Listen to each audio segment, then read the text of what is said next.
Bab 98. Crack. Dodi meraih jari tangan yang diulurkan Agus, lalu mematahkannya dan menghardik. Namaku Zabran, bukan bajingan. Kamu terus berbicara buruk tentang Kakwira. Aku sudah lama ingin menghajarmu. Bersikaplah lebih patuh lain kali. Kalau terulang lagi, aku akan pergi ke rumahmu dan menghajarmu. Coba saja kalau nggak percaya. Ah, kamu. Teriak Agus yang kesakitan karena jari tangannya patah. Dia menatap Dodi yang bersikap tidak masuk akal tanpa bisa melontarkan kalimat yang utuh. Di sisi lain, Wira menghampiri Andre dan bertanya, "Kenapa kamu mencari Agus? Apa maksudmu?"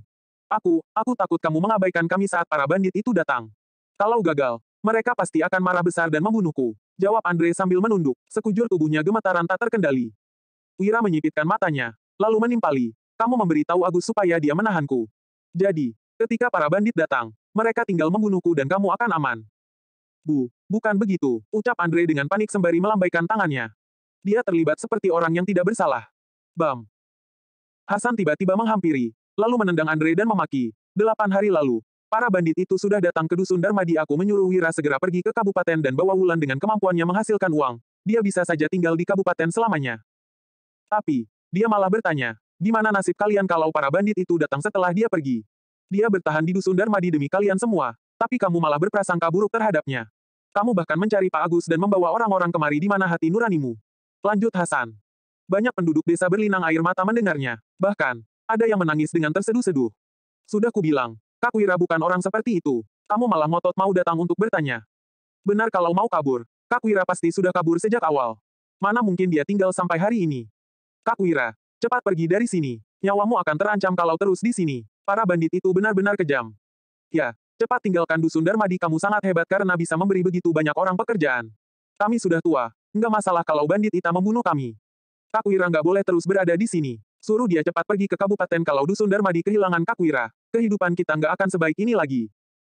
Paman Hasan, cepat bujuk Kakwira. Bawa dia ke kota. Jangan di dusun ini lagi. Para penduduk desa terus mendesak Wira untuk meninggalkan Dusun Darmadi. Ada yang melakukannya karena berbaik hati, juga ada yang karena keegoisan masing-masing.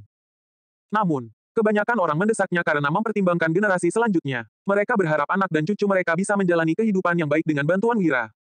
Agus tentu tercengang melihat situasi ini. Sementara itu, Andre terus menggeleng dan berkata, "Kak Hasan, bukan begini.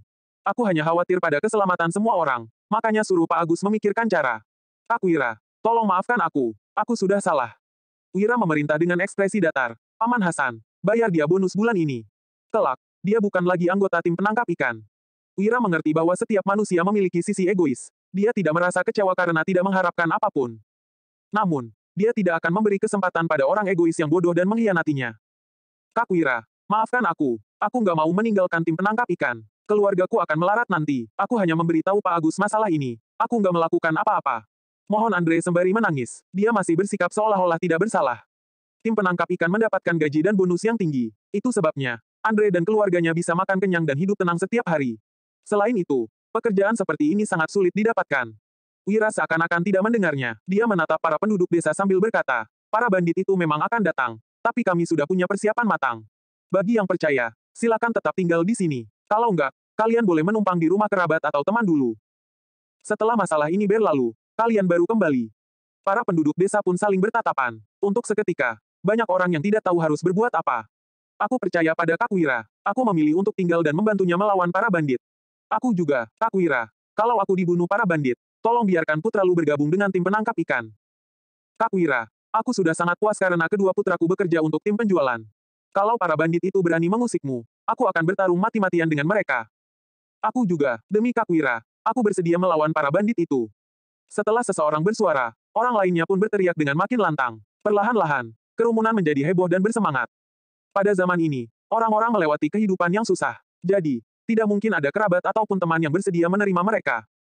Selain itu, mereka juga tidak ingin meninggalkan tempat ini. Kehidupan di Dusun Darmadi sangat menyenangkan sekarang. Andre tercengang melihatnya. Dia merasa para penduduk desa sudah gila. Bagaimanapun, tidak semudah itu untuk melawan bandit.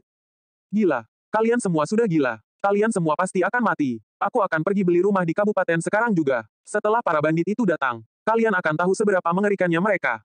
Teriak Agus sambil berjalan pulang dengan terhuyung.